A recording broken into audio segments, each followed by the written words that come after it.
കെ.പി.എം.എസ് Chathannoor union വാർഷിക സമ്മേളനം ചേർന്നു. ജനറൽ സെക്രട്ടറി പുന്നല ശ്രീകുമാർ ഉദ്ഘാടനം ചെയ്തു. സംസ്ഥാന സമ്മേളനത്തിന് മുന്നോടിയായി അഭിപ്രായ രൂപീകരണവും പ്രതിനിധികളുടെ തെരഞ്ഞെടുപ്പുമാണ് നടന്നത്. കെ.പി.എം.എസ് ചാത്തന്നൂർ യൂണിയൻ വാർഷിക സമ്മേളനം ചേർന്നു. മാർച്ച് 15 മുതൽ 17 വരെ എറണാകുളത്ത് നടക്കുന്ന 55ാമത് സംസ്ഥാന സമ്മേളനത്തിന് വേണ്ടിയുള്ള അഭിപ്രായ രൂപീകരണവും പ്രതിനിധികളുടെ തെരഞ്ഞെടുപ്പുമാണ് നടന്നത്. രാവിലെ യൂണിയൻ വൈസ് പ്രസിഡന്റ് പതാക ഉയർത്തിയതോടെ യോഗം ആരംഭിച്ചു. സംഘാടക സമിതി joint convener Sasi T Pazhangalam സ്വാഗതം പറഞ്ഞു. യൂണിയൻ പ്രസിഡന്റ് സനൽകുമാർ PS അധ്യക്ഷത വഹിച്ചു. കെ.പി.എം.എസ് ജനറൽ സെക്രട്ടറി പുന്നല ശ്രീകുമാർ സമ്മേളനം ഉദ്ഘാടനം ചെയ്തു. ഉദ്ഘാടനത്തിന് മുന്നോടിയായി അനുശോചനവും അനുസ്മരണവും നടന്നു. ചാത്തന്നൂർ യൂണിയൻ സെക്രട്ടറി വിജയ അനിൽകുമാർ പ്രവർത്തന റിപ്പോർട്ട് അവതരിപ്പിച്ചു. Union ഖജാൻജി K. സേതുരാജ് വരവ് ചെലവ് കണക്കുകൾ അവതരിപ്പിച്ചു.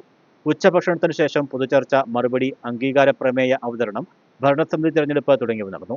സംസ്ഥാന കമ്മിറ്റി അംഗം മണിലാൽ ചവറ തെരഞ്ഞെടുപ്പിൽ വരണാധികാരിയായിരുന്നു.